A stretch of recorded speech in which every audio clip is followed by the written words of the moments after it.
नमस्कार दोस्तों, मैं देवेंद्र कुमार त्रिवेदी जो आज आपको चैप्टर पढ़ा रहा हूं उस चैप्टर का नाम है महत्वपूर्ण अधिनियम यानी इम्पोर्टेंट एक्ट। दोस्तों, अब अपन एक सीरीज लेकर चल रहे हैं जिसके अंदर अपने भारत में ब्रिटिश साम्राज्य में 1773 के रेगुलेटिंग एक्ट से लेकर 1935 के एक्ट यानी अधिनियम तक कितने एक्ट आए, किस एक्ट में क्या लिखा हुआ था, किस प्रकार से अंग्रेज भारत पर शासन कार्य किया करते थे और उनके द्वारा किस प्रकार से धीरे धीरे ईस्ट इंडिया कंपनी को भारत से हटाया गया। ओवरऑल सारी चीजें देखेंगे महत्वपूर्ण एक्ट यानी महत्वपूर्ण अधिनियम में। तो आओ दोस्तों, आज से स्टार्ट करते हैं अपना न्यू चैप्टर, न्यू सीरीज जिसका नाम है महत्वपूर्ण अधिनियम, जिसमें सबसे पहला एक्ट लेकर अपन आते हैं। उस एक्ट का नाम है 1773 का रेगुलेटिंग एक्ट। 1773 के रेगुलेटिंग एक्ट के द्वारा जो ब्रिटिश गवर्नमेंट थी यानी ब्रिटिश पार्लियामेंट थी उसके द्वारा क्या क्या कार्य किए गए, आओ दोस्तों देखते हैं। सबसे पहला कार्य आपसे पूछा जाएगा कि जब ये एक्ट भारत में आया तो ये किसके द्वारा बनाया गया और किस प्रकार से बनाया गया। उस समय दोस्तों ब्रिटेन के जो प्राइम मिनिस्टर थे, उस समय ब्रिटिश जो प्रधानमंत्री थे उनका नाम था लॉर्ड नॉर्थ। लॉर्ड नॉर्थ की एक समिति बनाई गई जिस समिति का नाम था गुप्त समिति। लॉर्ड नॉर्थ की गुप्त समिति के द्वारा यह अधिनियम यानी यह एक्ट बनाया गया था। तो आपसे प्रश्न किया जाएगा कि यह अधिनियम, यह एक्ट किसके द्वारा बनाया गया था। तत्काल ब्रिटिश प्राइम मिनिस्टर, उस समय के ब्रिटिश प्रधानमंत्री लॉर्ड नॉर्थ की गुप्त समिति के द्वारा यह अधिनियम बनाया गया। कई बार एग्जाम में क्वेश्चन आता है कि रेगुलेटिंग एक्ट किसके द्वारा बनाया गया था, गुप्त समिति के द्वारा। यह गुप्त समिति किसकी थी, लॉर्ड नॉर्थ की। कई बार क्वेश्चन आता है रेगुलेटिंग एक्ट के समय ब्रिटिश प्राइम मिनिस्टर कौन थे, तो आपको पता होना चाहिए उस समय British prime minister Lord north थे। अब बात यह आती है, चलो ये हुआ कि किसके द्वारा बनाई गई, तो ये एक्ट क्यों बनाया गया, इसमें क्या क्या लिखा हुआ था। आओ अब उसके बारे में जानकारी करते हैं कि उसमें क्या क्या लिखा हुआ था और किस प्रकार से भारत पर शासन कार्य चल रहा था। पहला, यह कंपनी के लिए पहला लिखित संविधान था। पहला लिखित संविधान यानी कंपनी क्या करेगी और क्या नहीं करेगी, इसके लिए पहली बार लिखित कानून, कानून का अर्थ है संविधान, कॉन्स्टिट्यूशन।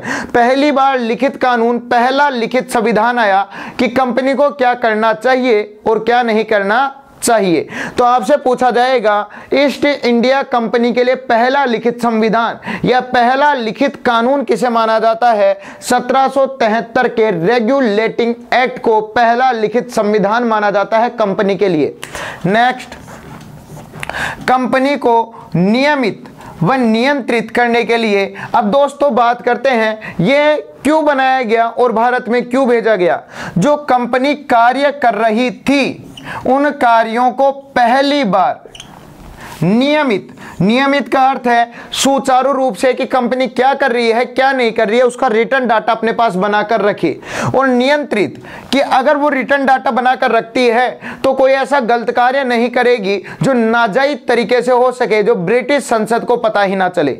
इस कारण कंपनी के कार्यों को पहली बार नियमित कि क्या कर रही है क्या नहीं कर रही है, कब कब कौन सा कार्य कर रही है, नियंत्रित कि कोई गलत कार्य तो नहीं कर रही है, उन चीजों को रोकने के लिए पहली बार जो एक्ट पेश किया गया, पहली बार जो कानून पेश किया गया उसका नाम था रेगुलेटिंग एक्ट। लेकिन दोस्तों इस एक्ट के अंदर कंपनी को रोकने का कम कार्य किया गया, बाकी कंपनी को संतुष्ट करने का कार्य ज्यादा किया गया। आओ देखते हैं किस प्रकार से संतुष्ट करने का कार्य किया गया।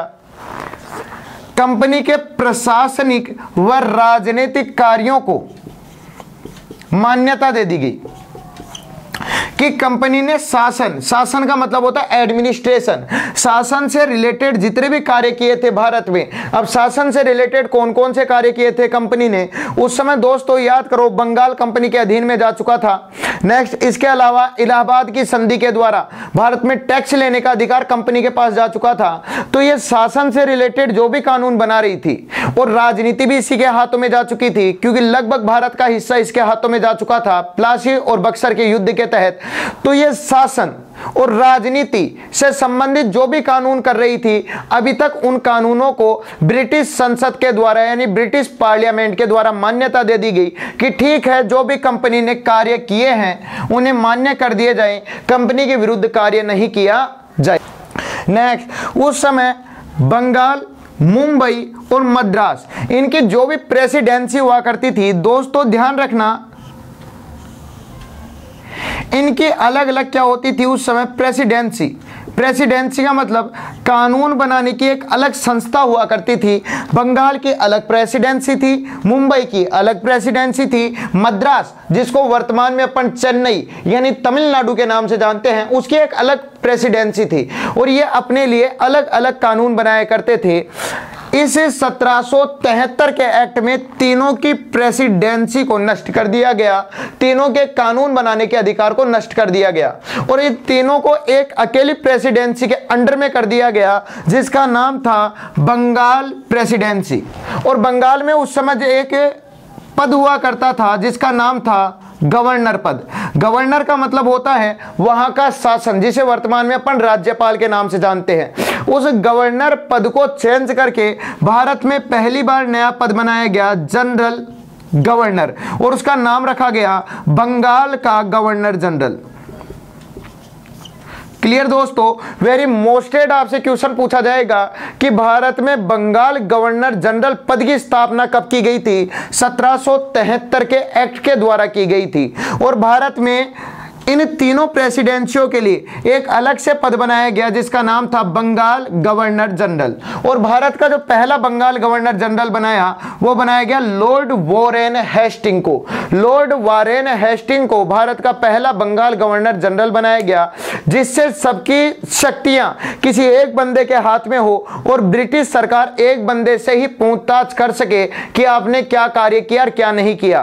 क्योंकि अभी तक ब्रिटिश सरकार को अलग अलग किस किस से, बंगाल से, मुंबई से और इसके अलावा मद्रास से अलग अलग ये पूछना पड़ रहा था कि आप क्या कार्य कर रहे हो और क्या नहीं कर रहे हो, लेकिन अब ओवरऑल किसी एक के अंडर में कर दिया गया। अब केवल बंगाल गवर्नर जनरल रेस्पॉन्सिबल, उत्तरदायी रहेगा ब्रिटिश पार्लियामेंट के प्रति और ब्रिटिश पार्लियामेंट के जो पार्लियामेंट है यह केवल बात करेगी बंगाल गवर्नर जनरल से। इस कारण सारी शक्तियों को किसी एक हाथ में सौंप दिया गया जिसका नाम था लॉर्ड वॉरेन हेस्टिंग। वेरी मोस्टेड दोस्तों, यह बात हमेशा ध्यान रखना, लगभग हर बार पूछा जाता है कि बंगाल, मुंबई और मद्रास की प्रेसिडेंसी को कब नष्ट किया गया, इन तीनों को बंगाल की प्रेसिडेंसी के अंडर कब किया गया, भारत में बंगाल गवर्नर जनरल पद की स्थापना कब की गई और भारत का पहला बंगाल गवर्नर जनरल किसे बनाया गया। वेरी मोस्टेड ये लाइन ध्यान रखना, और कोई भूल जाओ नो टेंशन, ये आपको याद रहनी चाहिए। नेक्स्ट, इसके द्वारा कंपनी पर थोड़ा सा नियंत्रण किया गया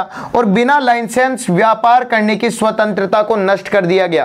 कंपनी को कहा गया कि आप बिना लाइसेंस व्यापार नहीं कर सकते हो। जैसे उस समय लाइसेंस अलग अलग वस्तुओं का हुआ करता था, चाय का अलग लाइसेंस, चीनी का अलग लाइसेंस, आयात निर्यात का अलग लाइसेंस, व्यापार का यानी कपड़ों से रिलेटेड व्यापारों का अलग लाइसेंस, कि अगर आपके पास लाइसेंस है तो ही आप कार्य कर सकते हो, बिना लाइसेंस कार्य नहीं कर सकते।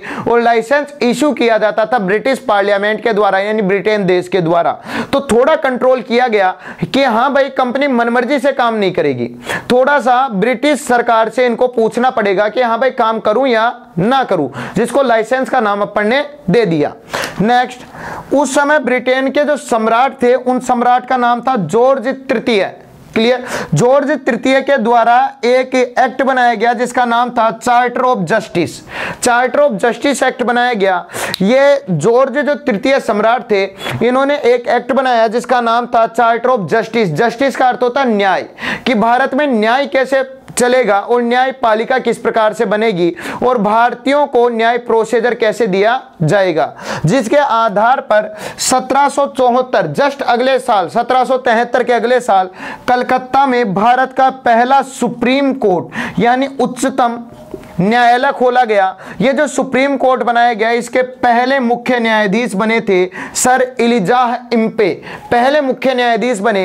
ये जो सुप्रीम कोर्ट बनाया गया था दोस्तों, इसमें 3 न्यायाधीश, 1 मुख्य न्यायाधीश, कुल 4 न्यायाधीश थे। आपसे कई बार पूछा जाएगा कि भारत का पहला सुप्रीम कोर्ट कहां बनाया गया? कलकत्ता में। कब? 1774 में। किसके द्वारा? जॉर्ज तृतीय के द्वारा। किस एक्ट के द्वारा? चार्टर ऑफ जस्टिस एक्ट के द्वारा।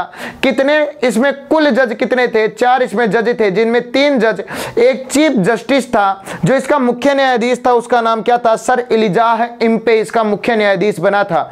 इसके द्वारा भारत में पहली बार न्याय प्रोसीजर चलाने के लिए एक सुप्रीम कोर्ट बनाया गया, जो जॉर्ज तृतीय के द्वारा, चार्टर ऑफ जस्टिस के द्वारा बनाया गया। इसी के द्वारा एक बोर्ड ऑफ डायरेक्टर बनाया गया था। बोर्ड ऑफ डायरेक्टर क्या था दोस्तों? कि इसके अंदर 20 बंदे हुआ करते थे और 20 के 20 सदस्य अंग्रेज हुआ करते थे, यानी इंग्लैंड के बंदे हुआ करते थे। ये डायरेक्ट निर्देशन देने का कार्य करते थे कि कंपनी क्या कार्य करेगी, क्या नहीं करेगी। इनका कार्यकाल 1 वर्ष से बढ़ाकर 4 वर्ष कर दिया गया। यह भी एक तरीके से कंपनी पर कंट्रोल करने का प्रोसीजर था कि ये बताते थे कंपनी क्या कार्य करेगी, क्या नहीं करेगी। और कंपनी अगर वो कार्य करती जो ये नहीं कहते थे, तो ये तुरंत ब्रिटेन को कह दिया करते थे कि कंपनी सही कार्य नहीं कर रही है, जिससे ब्रिटेन कुछ कार्य करने का कोशिश करती या उनको कुछ रोकने का कोशिश करती। इस प्रकार से कुछ तो कंपनी को रिलैक्स दिया गया, जिससे कंपनी एकदम से हटे नहीं और किसी प्रकार से विरोध ना करे। लेकिन धीरे धीरे कंट्रोल करने की कोशिश भी की गई कि कंपनी को धीरे धीरे नष्ट करके अब भारत को ब्रिटेन सरकार अपने अंडर में ले ले। यह हुआ था 1773 के कुछ मोस्टेड कार्य, जिनको एक बार फिर से देखते हैं कि क्या था 1773 के चार्टर एक्ट के द्वारा किए गए कार्य। दोस्तों पहली बार तो कई बार एग्जाम में यही पूछ लिया गया जाता है कि 1773 के एक्ट का नाम क्या था? इस एक्ट का नाम था रेगुलेटिंग एक्ट। नेक्स्ट, ये किसके द्वारा बनाया गया? ब्रिटिश की प्राइम मिनिस्टर, जो ब्रिटेन के प्रधानमंत्री थे लॉर्ड नॉर्थ, उनकी एक समिति बनाई गई, गुप्त समिति, जिसके द्वारा इस एक्ट को बनाया गया। नेक्स्ट, इस एक्ट की विशेषता क्या थी? यह कंपनी के लिए पहला लिखित कानून यानी पहला लिखित संविधान माना जाता है। नेक्स्ट, इसमें क्या कार्य किया गया था? इसमें कंपनी को नियमित और नियंत्रित करने का पहली बार कार्य किया गया, कंपनी को कंट्रोल करने का पहली बार कार्य किया गया। इसमें सबसे बड़ी बात क्या हुई कि कंपनी जो भी क्षेत्र जीत चुकी थी, उनमें जो भी शासन से रिलेटेड कार्य किए और जो भी राजनीति से रिलेटेड कार्य किए, उन्हें मान्यता दे दी गई। वेरी मोस्टेड क्वेश्चन, बंगाल, मुंबई और मद्रास तीनों प्रेसिडेंसियों का कार्य समाप्त करके इन तीनों को एक अकेली प्रेसिडेंसी के अंडर में कर दिया गया, जिसका नाम था बंगाल प्रेसिडेंसी। वेरी मोस्टेड, इस समय एक नए पद का निर्माण किया गया जिसका नाम था बंगाल गवर्नर जनरल, और भारत का पहला बंगाल गवर्नर जनरल बना दिया गया लॉर्ड वारेन हेस्टिंग को, जो अकेला उत्तरदायी होता ब्रिटेन सरकार के प्रति और पूरे भारत को संभालने का कार्य केवल दे दिया गया लॉर्ड वारेन हेस्टिंग को, जो भारत के लिए कार्य करता और सारी बातें ब्रिटेन तक पहुंचाता था। नेक्स्ट, इसी समय कंपनी को कंट्रोल करते हुए बिना लाइसेंस व्यापार न करने के लिए कहा गया।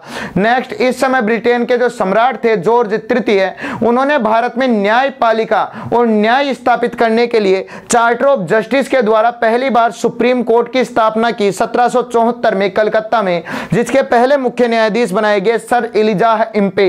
पहले मुख्य न्यायाधीश बनाए गए सर एलिजाह इम्पे, जिसमें 3 न्यायाधीश, 1 मुख्य न्यायाधीश, कुल 4 न्यायाधीश थे।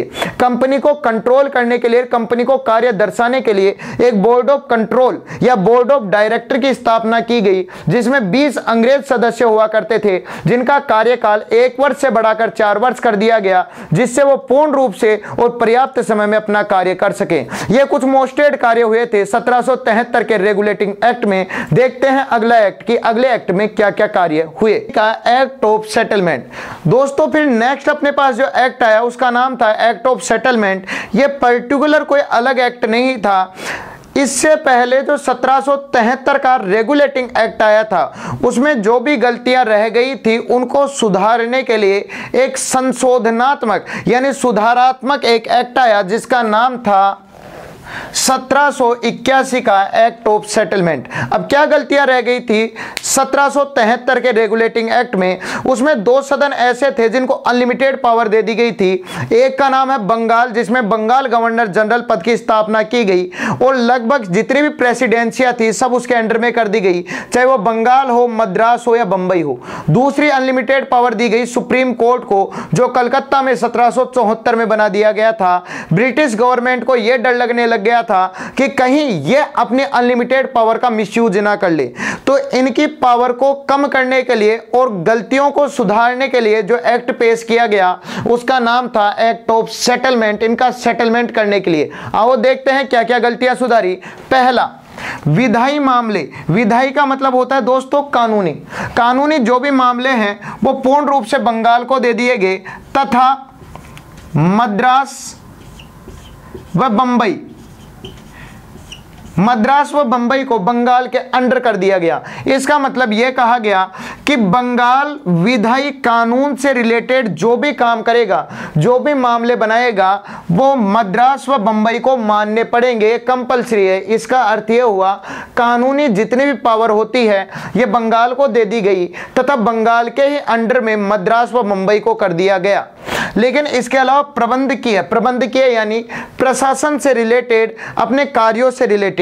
दूसरा, प्रशासनिक यानी प्रशासन, शासन, एडमिनिस्ट्रेशन से रिलेटेड जो भी कार्य थे वो मद्रास और बंबई को सौंप दिए गए और कहा गया इनसे रिलेटेड कार्य ये स्वयं कर सकते हैं। इसका मतलब ये है कि यहाँ पर बंगाल की शक्तियों को कुछ कम किया गया। हाँ, ये कहा गया कि कानून से रिलेटेड सारे काम बंगाल करेगा जो मद्रास और बंबई मानेगा, लेकिन लगे हाथ ये भी कह दिया कि बंगाल हर कोई कार्य नहीं करेगा, हर चीज में इनको बाउंड नहीं करेगा। इसका अर्थ यह हुआ कि मद्रास और बंबई अपना एडमिनिस्ट्रेशन, प्रशासन खुद करेंगे, प्रबंधन, अपने कार्य खुद करेंगे। हाँ, यह जरूर हुआ कानून उसके मानेंगे, बाकी इनको शासन करने का अधिकार दे दिया गया जिससे ये भी फ्रीडम से कार्य कर सकें और थोड़ा थोड़ा बंगाल से अलग भी रह सकें, जिससे बंगाल इन पर पूर्ण रूप से अधिकार ना कर सके। दूसरा काम था सुप्रीम कोर्ट, जो उस समय कलकत्ता में बनाया गया था। गवर्नर जनरल इन काउंसिल जो बनाई गई थी दोस्तों, ये क्या है? काउंसिल का मतलब होता है सदन, और गवर्नर जनरल जो बंगाल में बनाया गया था, तो बंगाल का गवर्नर जनरल का एक अलग से सदन बनाया गया था जो उच्चतम न्यायालय यानी जो सुप्रीम कोर्ट था के अधिकार में नहीं होगा। हाँ, ये कहा गया कि पूरे भारत पर कानून से रिलेटेड जो भी कार्य रहेंगे या पूरे भारत में न्याय से रिलेटेड जो भी कार्य रहेंगे वो सुप्रीम कोर्ट देखेगा यानी उच्चतम न्यायालय देखेगा। लेकिन लगे हाथ ये कह दिया गया कि जो गवर्नर जनरल के मामले हैं वो सुप्रीम कोर्ट नहीं देख पाएगा। इसका मतलब गवर्नर जनरल खुद अपनी एक सरकार रहेगा और सुप्रीम कोर्ट खुद अपनी एक सरकार रहेगा। पूर्ण रूप से सुप्रीम कोर्ट को भी पूरा भारत नहीं दिया जाएगा। इस तरीके से कुछ बंगाल की ताकतें कम की गई, कुछ सुप्रीम कोर्ट की ताकतें कम की गई, जिससे कम से कम ये अपने ताकतों का मिसयूज ना कर पाए और सबसे बड़ी ताकत ब्रिटिश गवर्नमेंट रह जाए। आओ दोस्तों बात करते हैं लास्ट इसके बारे में एक बार रिपीटेशन करते हुए। अपन बात कर रहे हैं 1781 के एक्ट ऑफ सेटलमेंट की, जो इनका सेटलमेंट यानी सुधार करने के लिए आया, जिसमें पहला सुधार किया गया कि जो बंगाल था उसको कानूनी सारे अधिकार दे दिए गए और कानूनी रूप से बंबई और मद्रास को उसके अंडर कर दिया गया।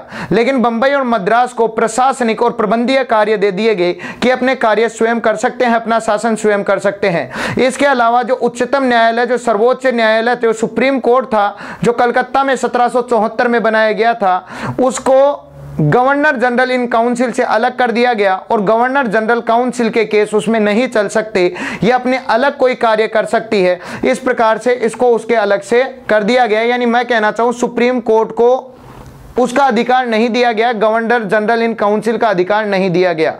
तो कुल मिलाकर जो बंगाल था उसकी शक्तियां थोड़ी कम की गई, सुप्रीम कोर्ट की शक्तियां थोड़ी कम की गई और इन दोनों को भारत में कार्य करने का अधिकार दे दिया गया। इस प्रकार से ये दो एक्ट आते हैं, 1773 का रेगुलेटिंग एक्ट एंड 1781 का एक्ट ऑफ सेटलमेंट। इसके बाद में दोस्तों पिट्स इंडिया एक्ट आएगा एंड चार्टर एक्ट आना स्टार्ट हो जाएंगे और उसके बाद में अपन देखेंगे शाही एक्ट, मार्लेमिंटो एक्ट, मॉन्टेग्यू चेम्सफोर्ड अधिनियम एक्ट एंड सबसे मोस्ट एक्ट जिसके ऊपर आज भी भारत कार्य कर रहा है 1935 का एक्ट। कौन सा एक्ट कब आएगा, कैसी कैसी पोजीशन में आएगा, देखते हुए चलेंगे, बैक टू बैक चलते हुए चलेंगे, लेकिन किस्तों में, क्योंकि एक वीडियो के अंदर अपन इतना कुछ नहीं देख सकते। हाँ दोस्तों, एक बात फिर से आपको कहना चाहूंगा कि इस वीडियो को ज्यादा से ज्यादा शेयर करो, जिससे जिन कॉम्पिटिटर को इनकी आवश्यकता है, जिनके पास ये नहीं है, उन तक पहुंच सके और व्यक्ति भी इसका लाभ ले सके। सब्सक्राइब जरूर करना दोस्तों, क्योंकि अभी हाल फिलहाल में मैथ, रीजनिंग, इंग्लिश इनके भी वीडियो एंड साइंस के वीडियो आने वाले हैं, तो आपके पास आपके उपयुक्त वीडियो सही समय पर पहुंच सके। सब्सक्राइब करें, बेल के चिन्ह को क्लिक करें, जिससे सबसे पहले आपके पास हमारा वीडियो पहुंच सके। Thank you.